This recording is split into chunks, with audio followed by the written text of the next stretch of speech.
வணக்கம்.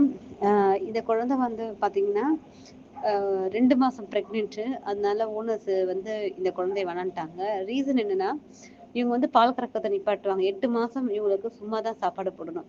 அப்போ இது வேஸ்ட்டு. அதாவது அவங்களுக்கு சும்மா நான் ஏன் சாப்பாடு போடணும்னு ஓனர்ஸ் நெனைக்கிறாங்க. அது இல்லாம எல்லா ஓனர்ஸ் மாட்டுக்காரா எல்லாம் என்ன பண்ணுவாங்கன்னா, மாடு இந்த மாரி பிரெக்னன்ட் ஆன உடனே அவங்க ரோட்ல விட்டுடுவாங்க. எந்த கேரும் பண்ண மாட்டாங்க. அதுவா எங்கேயாச்சும் பொறுக்கி சாப்பிட்ட பிறகு குட்டி போடுறப்ப கொண்டு போய் வீட்ல வச்சுட்டு பால் கறப்பாங்க. இதுதான் எல்லா மாட்டுக்காரரும் பண்றது. இப்ப இந்த குழந்தைக்கும் இதே நிலைமை தான். அதனால அந்த ஓனர்ஸ் இப்ப அந்த ஏரியால வந்து கார்ப்பரேஷன் பிரச்சனை இருக்கு.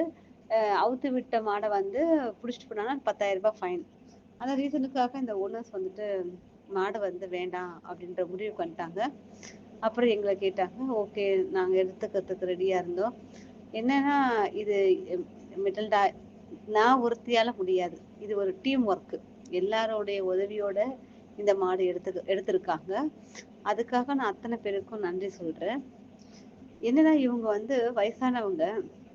இவங்களுடைய கடைசி காலம் வந்து ஒரு நல்ல ஒரு இடத்துல பிமேடுன்றது வந்து ஒரு வந்து இயற்கை சூழல்ல இருக்கக்கூடிய ஒரு சொர்க்க பூமின்னு சொல்லுவேன். அந்த இடத்துல இந்த குழந்தைக்கு வந்து ஷவன் இடம் கொடுத்துருக்காங்க. நான் ஷவனுக்கு வந்து ரொம்ப ரொம்ப நன்றி சொல்ல கடமைப்பட்டிருக்கேன். கடைசி காலம் அவங்க நல்லபடியா ஒரு சொர்க்கத்துல இருந்து உயிர் போகணும் அவங்களுக்கு. மாட்டுக்காரருக்கு சொல்றது என்னன்னா, நமக்காக வாழ்ந்த மாடு, தயவு செய்து அறுக்க கொடுக்காதீங்க. முடிஞ்சா தானம் கொடுங்க. நன்றி.